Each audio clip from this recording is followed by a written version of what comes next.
पाल कीजिए जरा। गणपति गिरिजा गुरु गिरा गो गीता गणतंत्र गायत्री गोविंद गंग दशकार नव मंत्र सरसः दक्षः कदनवासः सब बड़ी हस्ती जो मंच पर तशरीफ फरमा है, इस महफिल में जो लोग भी तशरीफ फरमा हैं, बेटियां बहनें सब, और जो लोग यहाँ बैठे हैं सब बड़ी बड़ी हस्ती यहाँ हैं, सबको हमारा आदाब अर्ज़ है। अस्सलाम वालेकुम, अभिवादन।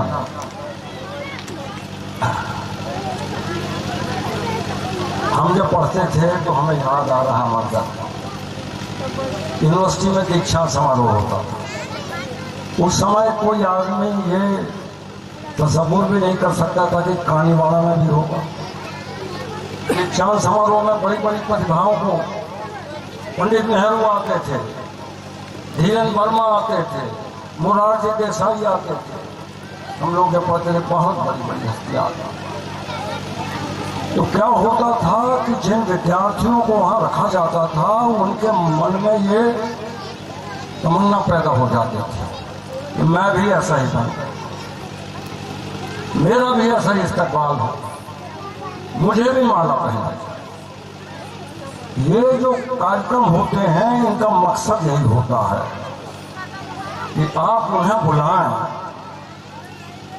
और जो तालीम याफ्ता लोगों को बुलाएं, तो जो अभी तालीम ले रहे हैं लोग, उनके अंदर जो टैलेंट है उसमें जर्मिनेशन हो जाए, अंकुरण हो जाए, फिर उसमें पत्ते आ जाए, फिर उसमें फूल आ जाए, फिर उसमें फल आ जाए।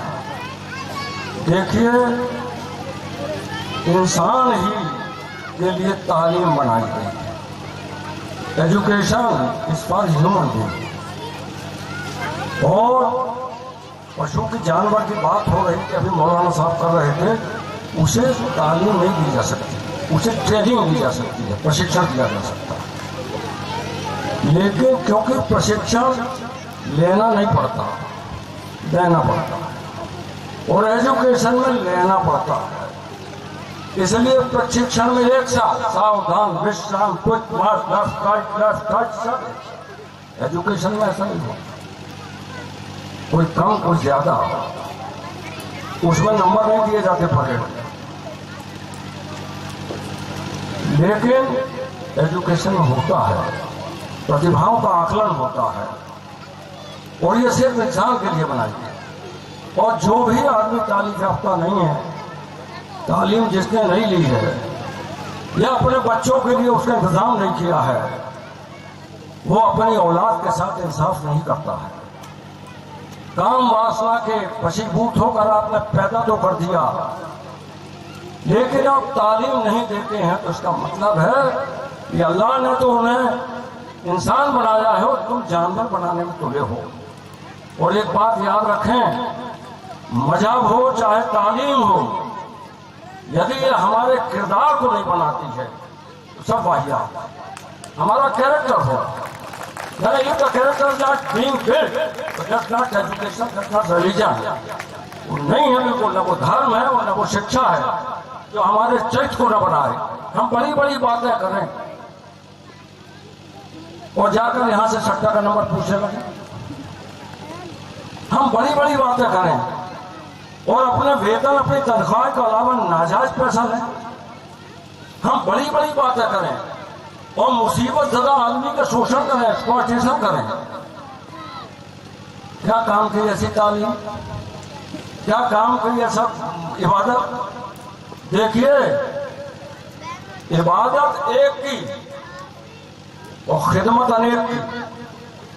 खालिक की इबादत कीजिए और उसका जो खल्क है, उसका जो निर्माण है, उसकी खिदमत कीजिए।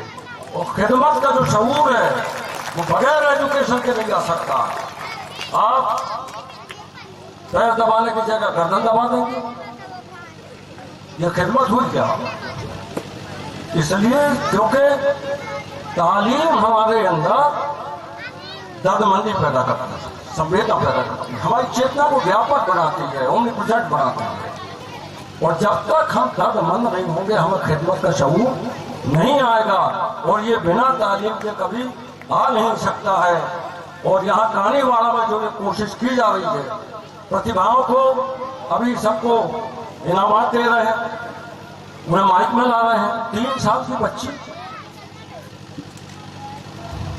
उसकी मेहरबानी स्टेज में लाई गई, कैसा उसके माँ बाप को लग रहा होगा। हमने उसकी कीमत दी, उसकी इज्जत की। दूसरे बच्चों के अंदर उनकी हौसला अफजाई हो रही है। वो क्यों लाई गई है? इस वजह से लाई गई है। हमें भी ऐसा बनना है। और ये जो सब बुजुर्ग लोग आए, 90 साल के जनाब बैठे हैं, तो बच्ची से असना मरा होता है। बहुत साहब, आप कम से कम 1 सदी जिए हैं। इस उम्र में भी आप यहाँ आए हुए, हम सबका हौसला अफजाई कर लें। आपको बहुत बहुत धन्यवाद। और सब लोग आपको बहुत धन्यवाद जिन्होंने ये आयोजन को किया है। जो लोग यहाँ कीमती समय निकाल के पधारे हैं। और इस मदरसे की जो तालीम देने वाले टीचर्स और शिक्षक हैं, उनकी हौसला अफजाई कर पढ़ाना बड़ा खतरनाक काम है। और प्राइवेट स्कूलों में तो बहुत ज़्यादा काम, बहुत ज़्यादा जिम्मेदारी, बहुत ज़्यादा, और तनख्वाह बहुत कम। और सरकारी स्कूलों में बिल्कुल उल्टा है। 1 बजे आएंगे और 3 बजे वापस। अब ये बताइए कि सिवनी का आदमी नैनपुर पढ़ाने जा रहा, क्या करेगा? सिवनी का आदमी धूमा पढ़ाने जा रहा, क्या करेगा बस में? तो लेकिन एक बात और सुन लें, ये एजुकेशन प्राइवेट हाथों में जा रहा है। सरकार के हाथ से चिकित्सा, डॉक्टर साहब, चिकित्सा और एजुकेशन सरकार के हाथ से निकल रहे हैं। तो इसलिए सबको होशियार रहना पड़ेगा, सावधान रहना पड़ेगा। ऐसे कार्यक्रम बहुत सफल होते रहे, मैं दुआ करता हूँ। खुदा हाफिज़।